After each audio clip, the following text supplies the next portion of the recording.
Okay so continue करते हैं अपने चैप्टर को राइट। एंड सबसे पहले मैं आपको बता देती हूँ कि इस पार्टिकुलर टॉपिक से 2 क्वेश्चन आए हैं इन the last that is 10 year. That means 4 से 5 रिवीजन तो लगानी है, अपने आप में ठीक ठाक इंपॉर्टेंट ये हो जाता है।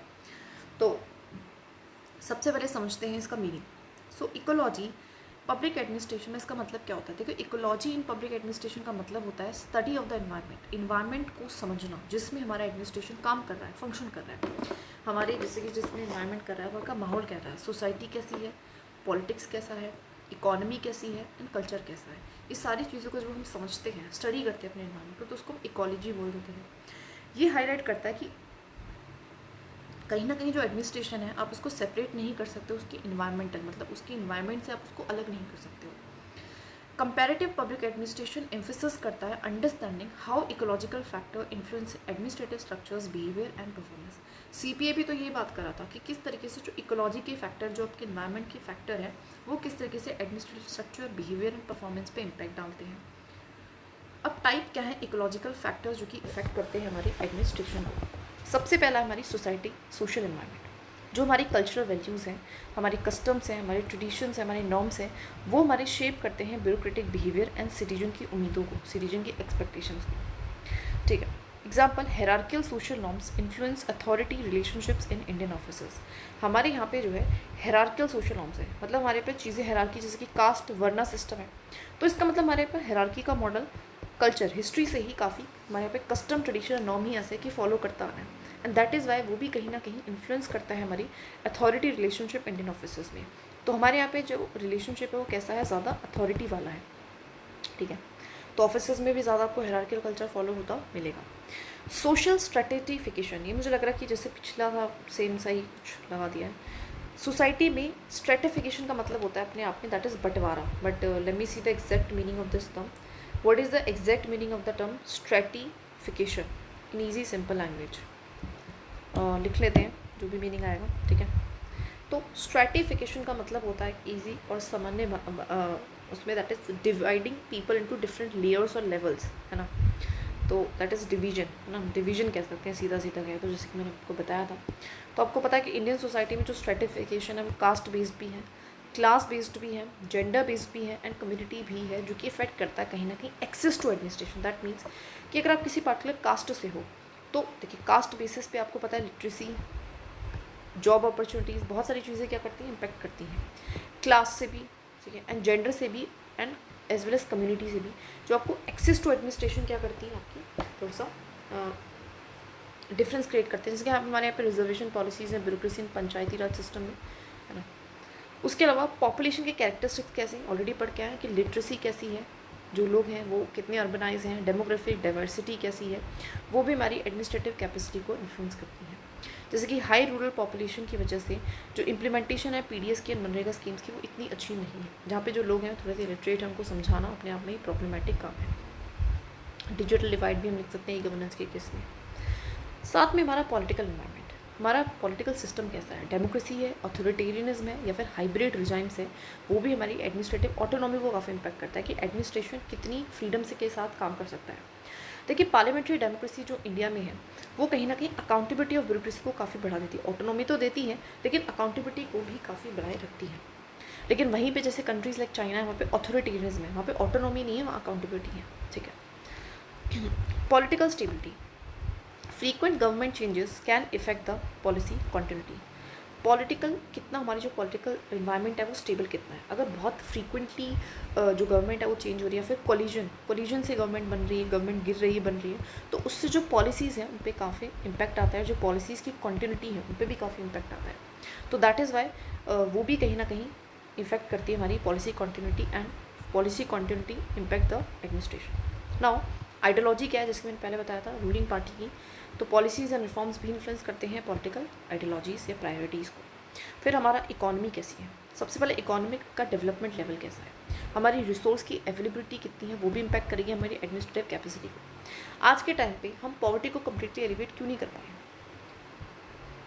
एलिवेशन तो बहुत बार तो हमारे पास डेटा ही नहीं रहता है एग्जैक्टली। साथ में आपको पता है बेनिफिशरीज़ जो हैं, गलत बेनिफिशरीज़ आते हैं ना, गोस्ट गोस्ट वर्कर्स हमने मनरेगा की स्कीम में देखा था, तो वो भी कहीं ना कहीं इम्पैक्ट कर रहा है। रिसोर्स की अवेलेबिलिटी नहीं है, ट्रेडिंग ना होना। Example, economic liberalisation led to creation of regulatory bodies and e governance initiative. आपको पता है इकोनॉमिक लिबरलाइजेशन आया तो उसकी वजह से हमारे रेगुलेटरी बॉडीज़ बनी, ठीक है। तो इकोनॉमी में क्या चल रहा है, कैसी पॉलिसी आप फॉलो करें, कैपिटलिज्म है। अगर आपकी इकोनॉमी में सोशलिज्म है तो वहाँ पे जो स्टेट का रोल है वो ज़्यादा रहेगा, एडमिनिस्ट्रेशन का रोल ज़्यादा रहेगा। वहीं पे अगर हमारे इकोनॉमी में कैपिटलिज्म ज़्यादा है तो वहीं पे जो हमारा रोल ऑफ गवर्नमेंट है इन प्रोवाइडिंग द स्कीम्स, मतलब जो इन प्रोवाइडिंग द सर्विसेज, वो कम रहेगा और रेगुलेटरी रोल ज़्यादा रहेगा। इंडस्ट्रियलाइजेशन एंड अर्बनाइजेशन कैसी है, इंडस्ट्रीज़ कितनी लगी हुई हैं, लोग शहर में ज़्यादा रह रहे हैं कि नहीं, इसकी वजह से भी ज़्यादा आपको अलग अलग न्यू चैलेंजेस आते हैं। इंडस्ट्रियलाइजेशन के होने से अपने अलग चैलेंजेस हैं, अर्बनाइजेशन के होने से अपने अलग चैलेंजेस हैं, तो उससे भी एडमिनिस्ट्रेशन पे इम्पैक्ट आता है। जैसे कि अर्बनाइजेशन होते हैं तो उसकी वजह से आपका वेस्ट को मैनेज करना है ना, लोगों को मैनेज करना, ड्रेनेज को मैनेज करना है ना, फ्लड जैसी सिचुएशन, अर्बन फ्लड जिसको हम कहते हैं, वो सिचुएशंस को हैंडल करना, ये अपने आप में एक administrative adaptation to new challenges की ज़रूरत आपको पड़ती है। तो आपकी इकोनॉमी से भी आपके एडमिनिस्ट्रेशन पे इम्पैक्ट पड़ता है। हमने एग्जाम्पल्स के थ्रू समझा। अब टेक्नोलॉजिकल इन्वायरमेंट से भी कैसे इम्पैक्ट पड़ता है, देखिए हमारे यहाँ पे कितनी अवेलेबिलिटी ऑफ टेक्नोलॉजी है उससे इम्पैक्ट पड़ता है। Administration becomes more efficient with IT and e governance tools है, तो आपको पता ही है। एग्जाम्पल, इसलिए हम डिजिटल इंडिया इनिशिएटिव लाएँ, ई फिलिंग लेके आए, टैक्सेस के ऑनलाइन सिटीजन सर्विसेज। लेकिन क्या हमने ऐसे कर दिया कि काम सिर्फ ऑनलाइन होगा, ऑफलाइन होगा ही नहीं। भाई देखो, देयर आर ऑल्सो पीपल जो कि ऑनलाइन नहीं जा सकते हैं, they have digital divide, they do not have the access to smartphone, they do not have access to the internet, they do not have the access to the I will say network issues रहते हैं ना, जैसे कि hilly areas में, तो उन लोगों के लिए क्या, तो वहाँ का एडमिनिस्ट्रेशन उसके अकॉर्डिंग होगा। तो अब टेक्नोलॉजी को हम यूज़ तो कर रहे हैं, लेकिन क्या हम सिर्फ टेक्नोलॉजी का यूज़ कर रहे हैं आज के टाइम पे? साथ में आपको पता है कि हमारे यहाँ पे जो टेक्नोलॉजिकल इंफ्रास्ट्रक्चर है वो उतना अच्छा नहीं है। दैट इज़ वाई यहाँ पे जितनी भी कह सकते हैं द सर्विसेज हैं, जो भी सिनेरियोज़ हैं, वो स्टक डाउन बहुत ज़्यादा करती हैं, जो हमारी वेबसाइट वगैरह होती हैं। Innovation in service delivery, improve transparency and accountability. लेकिन वहीं पे अगर इनोवेशन होती रहती है ना, उससे क्या हो जाता है, हमारी ट्रांसपेरेंसी एंड अकाउंटेबिलिटी और ज़्यादा बेहतरीन होगी। तो हमारी टेक्नोलॉजी का भी इम्पैक्ट है हमारे एडमिनिस्ट्रेशन पे, कैसा है, पॉजिटिव है, लेकिन कहीं ना कहीं विद चैलेंजेस वो आता है। अब लीगल एनवायरनमेंट, जैसे मैंने बताया, आपकी कॉन्स्टिट्यूशन क्या कह रहा है, आपका लॉस क्या कह रहा है, वो भी शेप करता है आपके एडमिनिस्ट्रेटिव स्ट्रक्चर्स को एंड फंक्शंस को। जैसे कि आपको पता है कॉन्स्टिट्यूशन प्रोविजन फॉर डिसेंट्रलाइजेशन, तो उसकी वजह से हम क्या करें, डिसेंट्रलाइजेशन कर रहे हैं। साथ में लिख सकते थे एग्जाम्पल, क्योंकि हमारे यहाँ पे क्या है, पार्लियामेंट्री डेमोक्रेसी है, तो यहाँ पे कंसेप्ट है अकाउंटेबिलिटी का। तो दैट इज़ वाई हमारा जो एडमिनिस्ट्रेशन होगा वो कैसा होगा, ज़्यादा रिस्पॉन्सिव होगा, वी कैन से दैट, ठीक है। बाकी यहाँ पे हमारे यहाँ पे जुडिशियल रिव्यू भी है, जुडिशियल ओवरसाइट जिसको हम कहते हैं, और एक चेक एंड बैलेंस का कंसेप्ट है जो कि हमारे एडमिनिस्ट्रेशन पे चेक एंड बैलेंस बना के रखता है। कोर्ट भी इन्फ्लुएंस करता है एडमिनिस्ट्रेटिव डिसीजंस को थ्रू जुडिशियल रिव्यू, जैसे मैंने बताया, ठीक है, वो भी हमारा करता है इम्पैक्ट। अगर कोई रॉन्ग एडमिनिस्ट्रेटिव एक्शन है तो उसके खिलाफ बोला जाता है, ठीक है।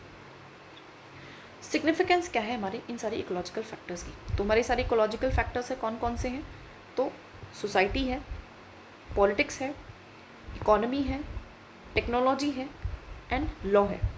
अब इन सब की सिग्निफिकेंस क्या है, अगर हम इनको समझ रहे हैं तो इससे क्या होगा, इससे हमारी जो एडमिनिस्ट्रेटिव स्ट्रक्चर है, फंक्शन है, इफेक्टिवनेस हमको बेहतरीन समझ पाएंगे। ये इससे हम ज़्यादा बेटर पॉलिसी जो है फॉर्मुलेट कर पाएंगे, बेटर डिसीजंस लेकर आएंगे और बेटर तरीके से सर्विस को डिलीवर कर पाएंगे।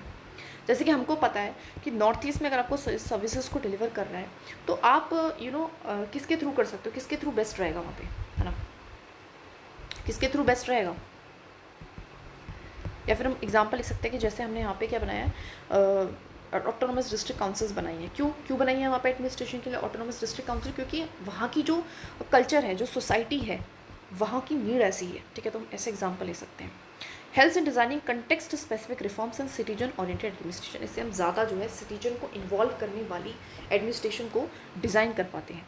से सपोर्ट करता है कंपैरेटिव एनालिसिस को to understand why administrative systems vary across country, साथ में हमारी जो कंपैरेटिव एनालिसिस है उसको भी सपोर्ट करता है। एग्जाम्पल, मनरेगा and social audit practices tailor to rural socio economic and cultural ecology. तो जो मनरेगा है वो हम इसी अकॉर्डिंग लेके आए थे कि जो हमारे रूरल गाँव है ना, हमने गाँव की चीज़ों, मनरेगा का मतलब क्या है, रूरल में एम्प्लॉयमेंट गारंटी एक्ट कर रहे हैं, तो रूरल की कंडीशंस को समझें, सोसाइटी की भी, इकोनॉमी की भी एंड कल्चर की भी, एंड देन ये हम स्कीम लेके आए, ठीक है। नाउ इंटर रिलेशनशिप क्या है इकोलॉजी का एंड एडमिनिस्ट्रेशन का, जिसके मैंने बता ही दिया। देखिए डायनेमिक इंटरेक्शन है, administration adapt to changing ecological factors. हमारी जो इन्वायरमेंट है वो बदलता रहता है और उसके अकॉर्डिंग एडमिनिस्ट्रेशन भी बदलता है ना। पहले के टाइम पे टेक्नोलॉजी नहीं थी तो एडमिनिस्ट्रेशन में क्या था, आपको लाइनों में लग के जाना पड़ता था, काम कराना पड़ता था। आज के टाइम पे आप ऑनलाइन कर पा रहे हो। Feedback mechanism, citizen demands, social movements and economic changes भी इन्फ्लुएंस करते हैं एडमिनिस्ट्रेटिव बिहेवियर को, आपको पता ही है ना। सिटीजन मूवमेंट्स, अभी एग्जाम्पल हमने देखा था फार्म लॉज, है ना। फार्म लॉज में क्या हुआ था कि लोगों ने प्रोटेस्ट करा, लोगों ने स्ट्राइक करा, तो क्या हुआ, उसकी वजह से पीपल डू सिट डाउन, है ना, वो बैठे एंड उन्होंने क्या करा, दैट इज़ फार्म लॉज को वापस लिए गवर्नमेंट ने। तो वो कहीं ना कहीं क्या कर रहा है, फीडबैक, है ना, फीडबैक का जो मैकेनिज्म है वो भी इन्फ्लुएंस कर रहा है ना। किसको, हमारी इन्वायरमेंट मतलब लोगों की चॉइसेस, उसने इन्फ्लुएंस करा हमारी administration, that is farm laws को। पॉलिसी एंड प्रोग्राम का डिज़ाइन कैसा है, ecological understanding ensures programs are realistical and implementable. साथ में अगर हम अपनी इन्वायरमेंट को समझेंगे तो हम ज़्यादा रियलिस्टिक, है ना, ज़्यादा रियलिस्टिक एंड इम्प्लीमेंटेबल ऐसे प्रोग्राम्स को लेके आ पाएंगे, ठीक है, जो कि कहीं ना कहीं उनको इम्प्लीमेंट कर पाए। मैंने देखा कि जो मेरा एरिया है ना, यहाँ पे आईटी, अब जैसे बेंगलुरु है, Bengaluru is like IT hub, तो वहाँ पे जो जनरली नॉर्मल 80% से ज़्यादा जो लोग हैं वो हमारे डिजिटल, उनके पास स्मार्ट गैजेट्स हैं and they can access the services online. तो अब वैसा हो सकेगा, है ना, वैसा हो सकेगा। अब मैं वहाँ पे ला सकती हूँ वो प्रोग्राम, लेकिन वहीं पे अगर मैं छत्तीसगढ़ के किसी डिस्ट्रिक्ट में चली जाऊँ जो कि पिछड़ा हुआ डिस्ट्रिक्ट है, वहाँ पे नहीं है डिजिटल एक्सेस, है ना, वहाँ के जो लोग हैं, ट्राइब्स हैं, वो ज़्यादा बात नहीं करते हैं, तो उनसे किस तरीके से, तो उनके लिए हमें थोड़ा सा डिफरेंट पॉलिसी को, इन प्रोग्राम्स को डिज़ाइन करना पड़ेगा सो दैट वो रियलिस्टिक और इम्प्लीमेंटेबल हो। Example, urban local bodies in India design waste management programs considering population density and the social behavior। अब जैसे कि हमारे यहाँ पे जो वेस्ट मैनेजमेंट प्रोग्राम्स हैं, है ना, वो अलग है, वो पर कंट्री अलग है। इंडोर में अलग है, इंडोर में सबसे ज़्यादा क्लीन है, उसका मतलब वहाँ के लोगों का बिहेवियर, माइंडसेट अलग है, दैट इज़ वाई वो अलग है, बाकी कंट्रीज़ का अलग रहेगा।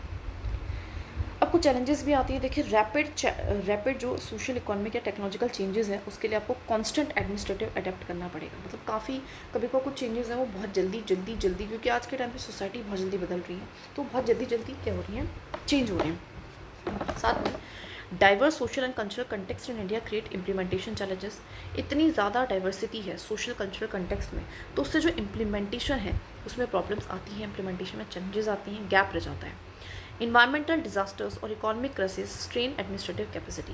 साथ में आपको पता है जो इन्वायरमेंट है, आपको तो पता है हमारी जो ज्योग्राफी है इंडिया की, जो अगर हम ज्योग्राफी की बात करें तो हमारे यहाँ पे तो डिज़ास्टर जो है वो बहुत ज़्यादा हर साल आपको पता है आने ही आने हैं, और या फिर इकोनॉमिक क्राइसिस भी हम कह सकते हैं, ठीक है, क्योंकि आज के टाइम पे पूरा जो ग्लोब है वो कनेक्टेड है। तो और आज के टाइम पे आप देख सकते हो कॉन्फ्लिक्ट इतने चल रहे हैं, तो उसकी वजह से भी एडमिनिस्ट्रेटिव कैपेसिटी पे इम्पैक्ट पड़ता है। तो चैलेंजेस कैसे हैं, चीज़ें रैपिडली बहुत ज़्यादा जल्दी चेंज हो रही हैं और इम्प्लीमेंटेशन की प्रॉब्लम आ रही है और भी कैपेसिटी पे भी प्रॉब्लम आ रही है। नो एग्जांपल क्या है, कोविड-19 पैंडेमिक ने एक्सपोज करा एडमिनिस्ट्रेटिव स्ट्रेस एंड हाईलाइट करा कि हमें ज़रूरत है कि हम ज़्यादा एडेप्टिव गवर्नेंस बने। अब और ज़्यादा एग्जांपल्स देखिए, decentralise governance under the Panchayati Raj adapted to rural social economic environment. हम पंचायती राज क्यों लेके आए, क्योंकि हमें जो है रूरल गवर्नमेंट को की इन्वायरमेंट को समझना था। ई गवर्नेंस इनिशिएटिव्स वगैरह हैं वो टेक्नोलॉजिकल अर्बनाइजेशन की वजह से आए। मनरेगा की जो इम्प्लीमेंटेशन है वो रूरल डेमोग्राफी, सीजनल लेबर के पैटर्न को देख के हम लेके आए। कि देखो सीजनल लेबर पैटर्न का मतलब क्या है कि देखिए गांव में होता क्या है, रूरल में जो जनरली जो लोग हैं वो डिपेंड किस पे करते हैं, एग्रीकल्चर पे करते हैं, आपको पता है ये चीज़ तो। एंड एग्रीकल्चर बहुत बार क्या होता है, सीजनल होता है, and that is why one season के लिए हमारी जो एक से दो सीजन के लिए हमारा जो पर्सन है वो अनएम्प्लॉयड रहता है, एंड दैट इज़ वाई उसके लिए हम क्या लाए, मनरेगा जैसी स्कीम लेके आए, इन्हीं कंडीशंस को, सोशल इकोनॉमिक कंडीशंस को देखते हुए। डिज़ास्टर मैनेजमेंट है, एनडीएम में या फिर स्टेट जो डिज़ास्टर रिस्पॉन्स यूनिट है वो एडजस्ट करती है अपने आपको ज्योग्राफिकल एंड इकोलॉजिकल रियलिटीज़ के अकॉर्डिंग। आपको पता है जो एनडीएम में है उसको ज़्यादा एक्टिव रहना पड़ेगा ऐसे एरियाज़ पे जो ज़्यादा क्या है, डिज़ास्टर प्रूव है, वहीं पे वो थोड़ा सा रिलैक्स रह सकते हैं एमपी जैसे एरिया में जहाँ पे ज़्यादा डिज़ास्टर आने के चांसेस नहीं है। तो ये सारी चीज़ें भी इम्पैक्ट करती हैं, ठीक है। देखिए हर एक तरीका जो है चीज़ों को समझने का वो इतना ही सिंपल है कि आपको इकोलॉजी का कैसे एडमिनिस्ट्रेशन के साथ लिंक है, इकोलॉजी में क्या क्या चीज़ें हैं वो समझ में आ गई। पॉलिटिक्स है, एडमिनिस्ट्रेशन है, इकोनॉमी है, टेक्नोलॉजी है, सोशो कल्चरल है, उसके अलावा हम कह सकते हैं लॉ है। उन चीज़ों का इम्पैक्ट किस तरीके से आता है एग्जाम्पल्स के थ्रू हमने समझ लिया। बाकी एग्जाम्पल्स कुछ हम कैरी ऑन करेंगे, कहाँ से कैरी ऑन करेंगे, that is from the example. और एग्जाम्पल्स देखते हैं, एग्जाम्पल जो पढ़े हुए हैं ना उन्हीं चीज़ों में से एग्जाम्पल। आपको पता है हमारे यहाँ पे जो है ना एडमिनिस्ट्रेशन किस तरीके से अलग है, हम ये दिखाने की कोशिश करते हैं। आपको पता है कंटोनमेंट एरिया होते हैं, तो कंटोनमेंट एरिया में जो एडमिनिस्ट्रेशन है वो थोड़ा सा अलग होता है ना। जो हमारी म्यूनसिपैलिटी एंड म्यूनसिपल कॉर्पोरेशन है, म्यूनसिपल कॉर्पोरेशन बड़ी एरियाज़ के लिए है, तो हमने बड़ी एरियाज़ को देखा।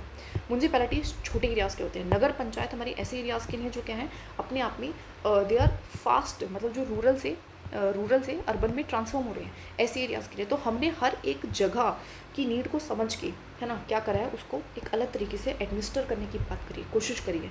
पोर्ट, है ना, पोर्ट वाली होती हैं, पोर्ट सिटीज़ होती हैं जिनको कहते हैं पोर्ट, और इंडस्ट्रियल टाउनशिप होती हैं जहाँ पे इंडस्ट्री सेटअप होती हैं, तो वही सिविक एडमिनिस्ट्रेशन को प्रोवाइड करा रही हैं, तो डिफ़र कर रही है ना। ये एग्जांपल हमने ले लिया। और कोई एग्जांपल हम ले सकते हैं कि पैसा एक्ट है, हमने जो है पंचायती, है ना, पैसा एक्ट इसका अच्छा एग्जांपल बन सकता है। पॉलिटी से एग्जांपल लेंगे या करंट से एग्जांपल लेंगे, सबसे ज़्यादा बेस्ट जो है, क्योंकि ऑलरेडी जो चीज़ पढ़ रखी है उसमें से अगर एग्जांपल लेंगे तो हमें थोड़ा माइंड को इंटरकनेक्ट हम कर पा रहे हैं ना, तो ज़्यादा इधर उधर दौड़ने की ज़रूरत नहीं पड़ेगी, ज़्यादा एक्स्ट्रा लर्न करने की ज़रूरत नहीं पड़ेगी। उसी जो नॉलेज है ना उसी को यूज़ करके हम बहुत अच्छा लिख सकते हैं। तो जैसे कि पैसा एक्ट आपको पता है, तो पंचायती राज आया, लेकिन उसका एक्सटेंशन हमने शेड्यूल एरियाज़ के लिए हमने ऐसा किया, है ना। शेड्यूल एरियाज़ को हम अलग तरीके से ट्रीट कर रहे हैं। एज वेल एज हम ये भी लिख सकते हैं जो स्पेशल प्रिविलेजेस दिए जाते हैं टू सम स्टेट्स, है ना। आपको पता है स्पेशल प्रिविलेजेस दिए जाते हैं कुछ स्टेट्स को, आज तक जम्मू एंड कश्मीर को भी दिए जाते थे, क्योंकि उनके एरिया के अकॉर्डिंग उनकी यूनियन टेरिटरी क्यों क्रिएट करी हमने, वो भी एक एग्जांपल लिख सकते हैं, क्योंकि उनका कल्चरल स्पेसिफिक है। अभी हमने अंडमान एंड निकोबार का जो एडमिनिस्ट्रेशन है वो अलग क्यों है, क्योंकि वो एक यूटी है, साथ में उसकी एक स्ट्रैटेजिक इंपॉर्टेंस है, तो उसको हम उस अकॉर्डिंग, उसका जो एडमिनिस्ट्रेशन होगा वो उस अकॉर्डिंग होगा, उसके अकॉर्डिंग होगा। तो देखिए इसीलिए हम कहते हैं कि इकोलॉजी का एडमिनिस्ट्रेशन में कितना ज़्यादा इंपैक्ट पड़ता है, कितने एग्जाम्पल्स के थ्रू हम इस चीज़ को समझ सकते हैं, राइट। एंड एग्जाम्पल्स वही हमें कहाँ से उठाना है, समझ जाएंगे। Okay, now Riggsian model and their critic. देखिए मैं पहले बता देती हूँ जो ये टॉपिक है अपने आप में, this is very very very very important. Like you can 1 2 3 4 5 6 7 question have been asked in the last 10 year. That means this is such an important topic, right. So 2 minute का ब्रेक लेते हैं, then continue करते हैं, इस topic को बहुत अच्छे से पढ़ेंगे। ओके, मुझे थोड़े से और एग्जाम्पल्स आ रहे हैं, मैं और एग्जाम्पल्स ले लेती हूँ पहले। तो जैसे कि आपको पता है हमारे यहाँ पे नेशनल कमीशन फॉर एक पहले SC है, नेशनल कमीशन फॉर ST है। किस लिए, ये भी हमने क्या देखा है अपना, क्या है, this is also part of administration, जिसका क्यों है, because of the socio cultural impact की वजह से। हमारे यहाँ पे एक नेशनल कमीशन फॉर वुमेन है, क्यों है, because women such a vulnerable section and society में वनरेबल है, दैट इज़ उस चीज़ को देखते हुए, इकोलॉजी को समझते हुए हमारे यहाँ पे एक अलग से कमीशन हमने बनाया है, ठीक है। और भी हम कुछ एग्जाम्पल्स ले सकते हैं, ठीक है, अ लॉट ऑफ एग्जाम्पल्स।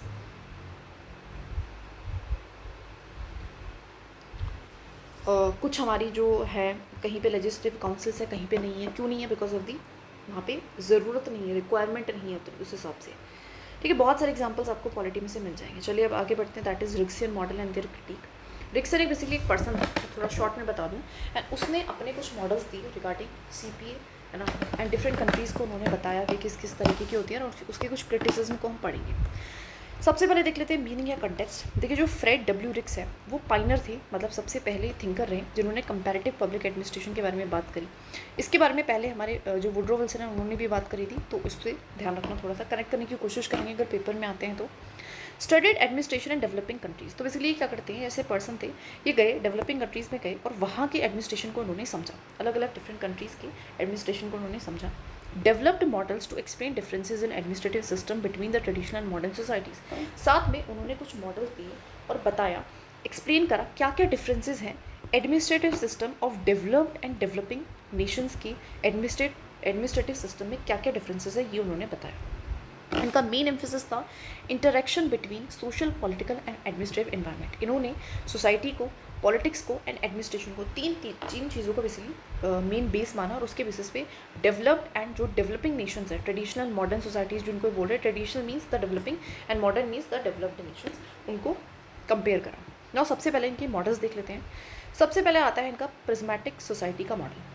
देखिए ये कहते हैं, रिप्रेजेंट करता है ऐसी सोसाइटीज़ का जो कि ट्रांजिशन में है from traditional to modern. Prismatic society कौन सी है, जो ट्रेडिशनल से मॉडर्न की तरफ बढ़ने की कोशिश कर रही है। इन्होंने कुछ कैरेक्टरिस्टिक्स दी है, जैसे कि ये क्या है, हेट्रोजेनिटी यहाँ पे। हेट्रोजेनिटी का मतलब है यहाँ पे दोनों मॉडर्न एंड ट्रेडिशनल एलिमेंट्स दोनों एग्जिस्ट करेंगे। अब देखिए मॉडर्न कैसे है कि हमारे यहाँ पे ई-गवर्नेंस है, और ट्रेडिशनल कैसे है, हमारे यहाँ पे सेम चीज़ें आप जाके ऑफिस में भी कर सकते हो, ऑफलाइन भी होती हैं वही चीज़ें। ओवरलैपिंग रूल्स, इसका मतलब क्या है, officials perform multiple conflicting duties. Overlap हो रही है चीज़ें, थोड़ी सी ओवरलैप हो रही है क्योंकि चीज़ें मैनेज नहीं हो पा रही है। इसका एग्जाम्पल ले सकते हैं क्या, इसका कोई एग्जाम्पल है क्या ओवरलैपिंग का?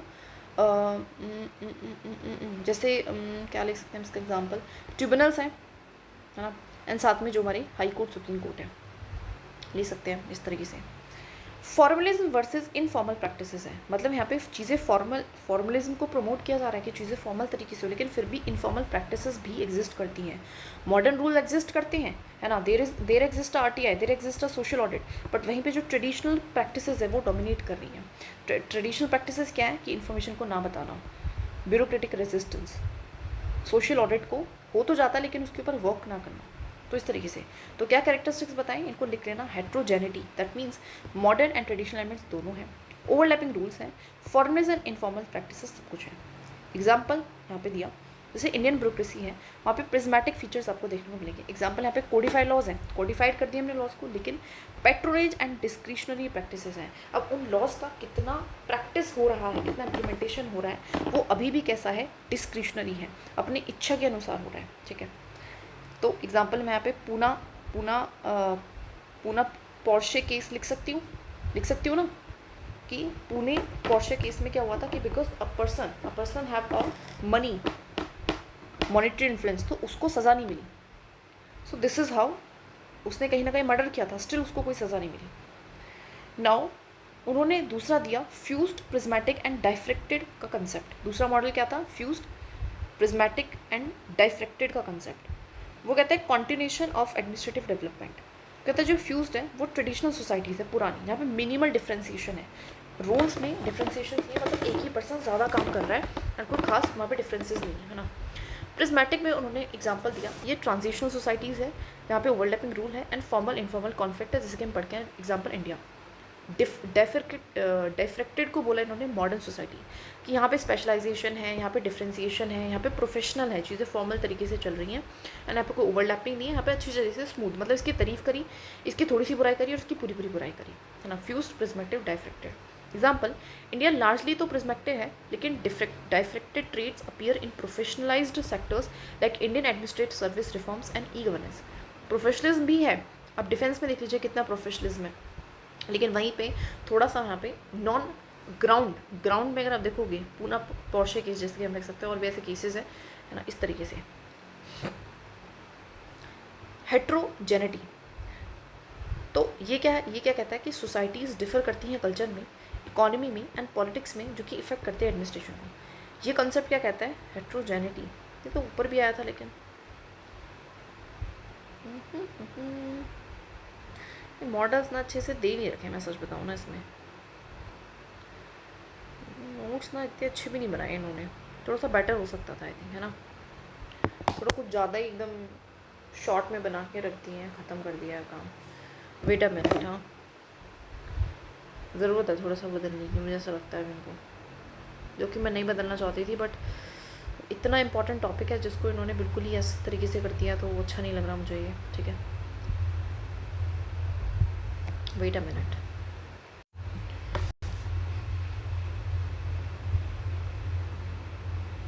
अरे कहाँ पे आ गए हम, वेट अ मिनट।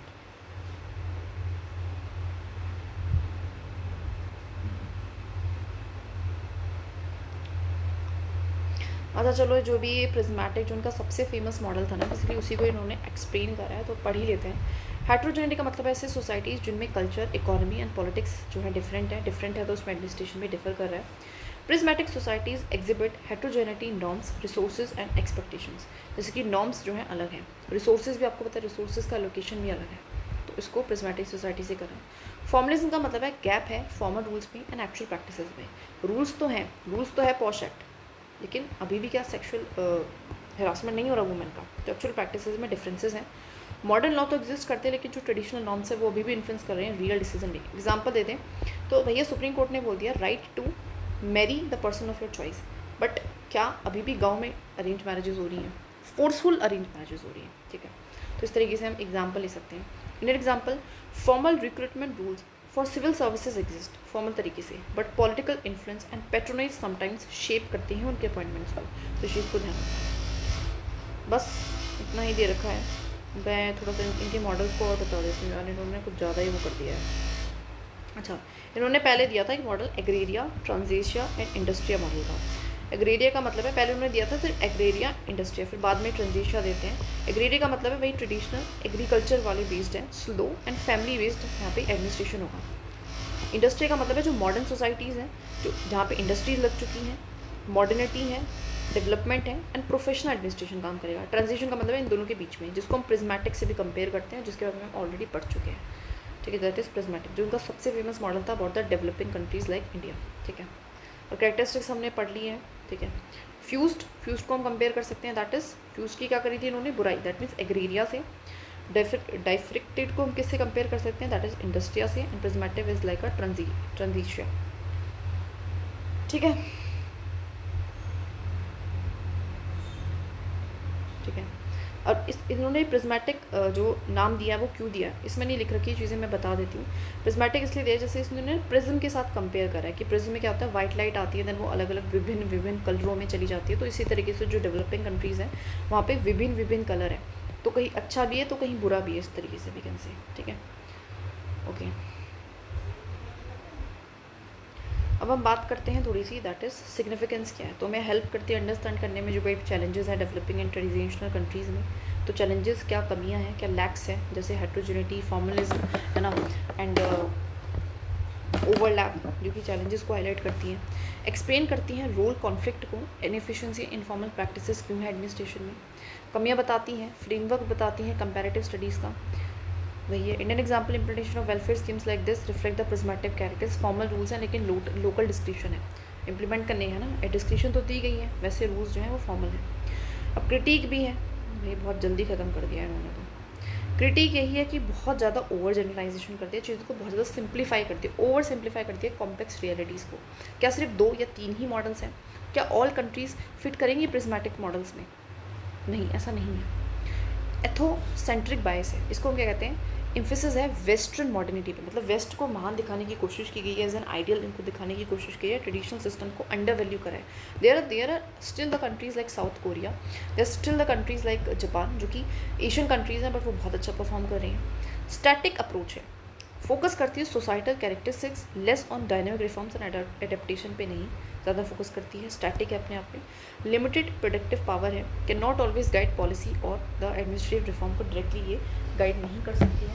साथ में नेगलेक्ट है ग्लोबलाइजेशन, मॉडल्स ने कोई भी मॉडर्न टेक्नोलॉजी, इकोनॉमी इसके बारे में बोला ही नहीं है। ठीक है, example modernization in IT, e governance and regulatory reforms shows diffracted trait. अब हम जो IT को यूज़ कर रहे हैं, इंफ्रास्ट्रक्चर को, ई गवर्नेंस को यूज़ कर रहे हैं, रेगुलेटरी रिफॉर्म्स लेके आ रहे हैं, वो एक तरीके से डाइफेक्टेड ट्रेड है। मतलब जो कंट्रीज़ लाइक USA है, वहाँ पे भी ये सारी चीज़ें हो रही हैं जो कि फुली एक्सप्लेन नहीं करा है रिक्स के प्रिज्मेटिक मॉडल पे, लेकिन वहीं पे रिक्स के प्रिज्मेटिक मॉडल ने इन चीज़ों के बारे में, टेक्नोलॉजीज के बारे में बात करी ही नहीं है। ठीक है, तो ओवर जनरलाइज कर दिया है। एथनोसेंट्रिक है, दैट मीन्स ज़्यादा वेस्ट को महान दिखा रही है। स्टैटिक अप्रोच है, डायनेमिक रिफॉर्म्स के बारे में बात नहीं करी है। लिमिटेड प्रोडक्टिव पावर है, हमेशा ये इतना गाइड कर पाए तो ऐसा ज़रूरी नहीं है। नेगलेक्ट करा है ग्लोबलाइजेशन को, ग्लोबलाइजेशन से भी बहुत इंपैक्ट पड़े हैं आज के टाइम पे। Example IT, e governance, regulatory reforms, जिनको एक्सप्लेन नहीं कर पा रहा है रिक्स का प्रिज्मेटिक मॉडल। ठीक है, एग्जाम्पल देखें तो सिविल सर्विसेज, आपको पता है codified rules versus political influence reflect करता है प्रिज्मेटिक ट्रेड को। हमारे यहाँ पे कॉडिफाइड रूल्स हैं लेकिन लोकल पॉलिटिकल है ना इन्फ्लुएंस रहता है। पंचायती राज है जो कि ट्रेडिशनल वैल्यू है, साथ में कॉन्स्टिट्यूशन मैंडेट के साथ मॉडर्न कर दिया उसको। पब्लिक सर्विस डिलीवरी है। Informal practices often mediate formal procedure, example local description and ration distribution, है ना। Administrative reforms initiatives like e governance, online grievance reducer reflect करता है मूवमेंट टुवर्ड डाइफेक्टेड, कि हम डाइफेक्टेड हो रहे हैं, सिटीजन सेंट्रिक हो रहे हैं। थोड़ा सा इन्होंने इतना डिटेल में नहीं बताया यार, मुझे लगता है कि थोड़ा और डिटेल में जानना चाहिए इसके बारे में थोड़ा सा। That I think is little bit यहाँ पे क्या हो गया है, मिसमैच हो गया है हमारी डिमांड के साथ, है ना।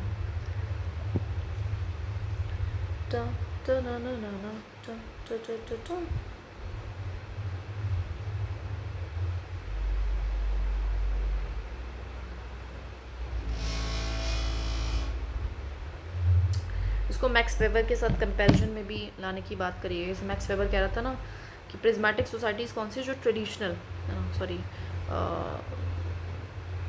ट्रेडिशनल से कंपेयर कर सकते हैं हम किसको, दैट इज़ फ्यूज्ड वाली को, एंड डाइफेक्टेड को लीगल रैशनल वाली से कर सकते हैं जो अथॉरिटी है।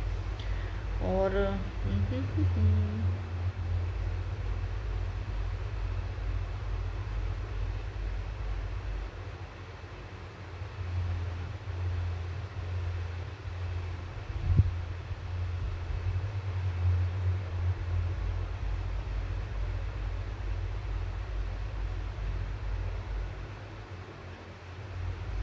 थोड़ा सा टेक्नोलॉजी टेक्निकली भी ये थोड़ा सा कॉम्प्लेक्स रहा, बहुत ज़्यादा टेक्निकल टर्म्स इसने यूज़ कर दिए, ठीक है। एंड बाकी देखिए इसको ज़्यादा PYQ से आई थिंक हम बेटर क्या कर सकते हैं, कवर कर सकते हैं, समझ सकते हैं चीज़ों को। अभी जितना है चलो उतना तो देखो रिवाइज़ करते चलिए, है ना, एटलीस्ट, है ना, कि रिक्सन मॉडल क्या है, क्या था, क्या उसने बात कही, क्या क्या मॉडल्स दिए। तो प्रिज्मेटिक सोसाइटी मॉडल सबसे ज़्यादा फेमस है ना उसके बारे में। एंड फ्यूज प्रिज्मेटिक डाइफेक्टेड का कंसेप्ट दिया, है ना। एग्रेरिया मैंने बता दिया, एग्रेरिया, इंडस्ट्रिया एंड द ट्रांजिशिया, ठीक है, इसको पैरेलल में कर सकते हैं। बाकी करेक्टरिस्टिक्स बताया, हेट्रोजेनिटी, फॉर्मलिज्म क्या होता है, सिग्निफिकेंस भी बताया, थोड़ा सा हमने क्या देखा, क्रिटिक भी देखा, एंड और थोड़ी बहुत इंडिया के साथ, है ना, एग्जाम्पल्स तो बिठाने पड़ेंगे, देखिए, है ना, एग्जाम्पल्स के साथ तो हम बिठाना पड़ेगा ही बिल्कुल, ठीक है। तो एग्जाम्पल्स इसमें सबसे ज़्यादा इंपॉर्टेंट है। And that is it. चलिए हमारा जो वीडियो है हो गया है कंप्लीट, जो chapter has been complete. I will just say कि देखिए ज़्यादा से ज़्यादा वीडियोस को देखिए, समझिए, एग्जांपल्स के साथ कनेक्ट कीजिए, पॉलिटी के जो एग्जांपल्स है उसके साथ आप कनेक्ट कर सकते हो, ठीक है। देखिए और एक और चीज़, चलो अभी मेरे को आ ही गया, तो हमने बात कर क्या करिए, राइट टू इक्वलिटी, हम राइट टू इक्वलिटी दे रहे हैं, राइट टू इक्वलिटी दे रहे हैं, लेकिन वहीं पे हम क्या दे रहे हैं, पॉजिटिव क्या दे रहे हैं, दैट इज़ रिजर्वेशन दे रहे हैं, पॉजिटिव रिजर्वेशन दे रहे हैं। तो राइट टू इक्वलिटी अपने आप में कौन सा है, राइट टू इक्वलिटी क्या है, वेस्टर्न कॉन्सेप्ट है, लेकिन वहीं पे थोड़ा सा रिजर्वेशन देना, थोड़ा सा किसी को स्पेशल प्रिविलेजेस देना, वहीं पे कहीं ना कहीं ट्रेडिशनल सोसाइटी को दिखाता है, ठीक है। और एग्जांपल लें तो हमारे यहाँ पे मेंशन है प्रोसीजर इस्टेब्लिश्ड बाय रूल या लॉ, ठीक है, जो कि अपने आप में एक ट्रेडिशनल कॉन्सेप्ट है, लेकिन ड्यू प्रोसेस ऑफ लॉ भी आता है ना, जो कि एक वेस्टर्न कॉन्सेप्ट है, उसको भी हम कहीं ना कहीं फॉलो कर ही रहे हैं, ठीक है। और हम कंपैरिजन कर सकते हैं, हमारे यहाँ पे जो सेकुलरिज्म है वो भी अलग है, वेस्ट में थोड़ा सा पॉजिटिव है, हमारे यहाँ पे तो थोड़ी नेगेटिव है, हमारे यहाँ पे पॉजिटिव है, तो हमने अपनी अकॉर्डिंग उन चीज़ों को ढाला है, ठीक है। और पॉलिटी से कोई एग्जाम्पल ले लीजिए,